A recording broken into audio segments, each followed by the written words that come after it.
Utax Digest. O'tgan oylar yakuni bo'yicha raqamlar kimlarnidir hayron qoldirishi mumkin, lekin Utax jamoasi uchun bu kundalik vazifaga aylangan.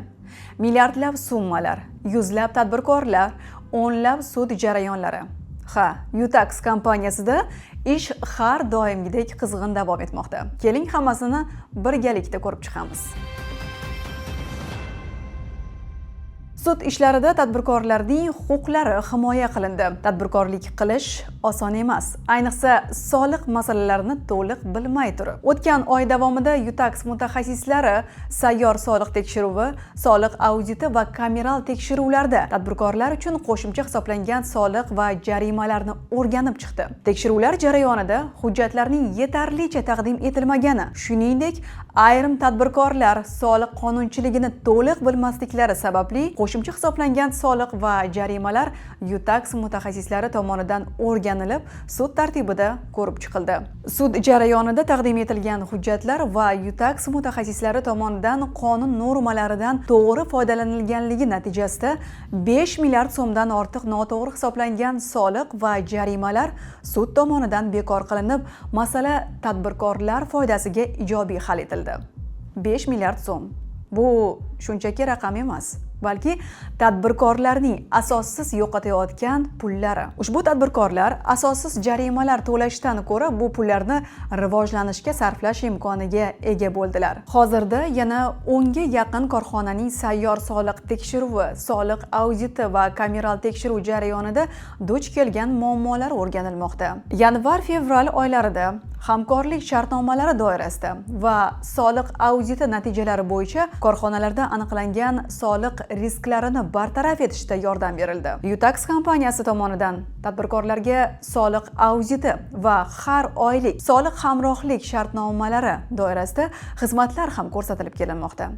Jumladan, yanvar-fevral oylarida soliq auditi hamda hamkorlik doirasida ko'rsatilayotgan xizmatlar bo'yicha 40 dan ortiq tadbirkorlar faoliyatida 30 milliard so'mdan ortiq kamchiliklar aniqlanib, yuzaga kelishi mumkin bo'lgan moliyaviy risklarning oldi olindi. Buning natijasida ushbu korxonalar o'zlarining faoliyatlarini risklardan xoli bo'lgan holda xotirjam o'z ishlarini kengaytirish, yangi ish o'rinlari yaratish, rivojlanish imkoniga ega bo'ldilar. Bundan tashqari, Utax mutaxassislari tomonidan korxonalarda o'tkazilgan ekspress audit natijalari bo'yicha tadbirkorlar faoliyatida 90 milliard so'mdan ortiq kamchiliklar aniqlanib, ularni bartaraf etish, aniqlashtirilgan hisob-kitoblar taqdim etish bo'yicha tavsiyalar berildi. Alohida ta'kidlash kerak, 90 milliard bu tadbirkorlar to'lashi kerak bo'lgan summa yoki to'lanadigan jarima emas, balki buxgalteriyadagi ayrim xatolar sababli soliq organi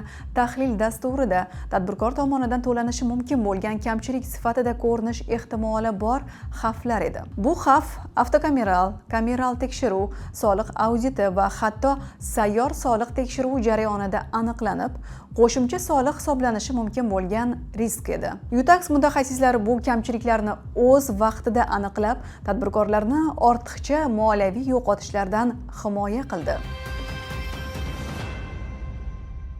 Qo'shilgan qiymat solig'i hisoblash usullari mutanosib va alohida farqi nimada? Qo'shilgan qiymat solig'i hisoblashning mutanosib va alohida usullari o'rtasidagi farqlar bo'yicha Utax soliq maslahatchisi Yorqin Abdullayev batafsil tushuntirish berdi. Ushbu mavzu bo'yicha to'liq ma'lumotni Telegram kanalimizda o'qishingiz mumkin. 2025-yil 1-maydan boshlab tadbirkorlarning bank hisob varaqlari bo'yicha operatsiyalarni to'xtatish tartibida o'zgarishlar bo'ladi. Agar tadbirkor soliqqa oid huquqbuzarlikni tan olsa, soliq organi bank operatsiyalarini sudsiz mustaqil ravishda to'xtatishi mumkin. Agar tadbirkor huquqbuzarlikni rad etsa, masala sud orqali hal etiladi. Bu tartib soliq kodeksiga tegishli o'zgarishlar kiritilgandan keyin kuchga kiradi. Ayrim hollarda import shartnomalari bo'yicha qo'llanayotgan jarima to'g'risida. Agar import shartnomasi rasmiy ravishda bekor qilingan, lekin uni ayrim hollarda tugatilmagan deb jarima qo'llanayotgan bo'lsa, qanday yo'l tutish kerak? Utax kompaniyasi rahbari Murod Muhammadjonov bu haqda video lavha orqali batafsil ma'lumot berib o'tdi. Bizning Telegram va Instagram sahifamizda ushbu intervyuni ko'rib chiqishingiz mumkin. Xizmatlar sohasida soliq yengilliklari.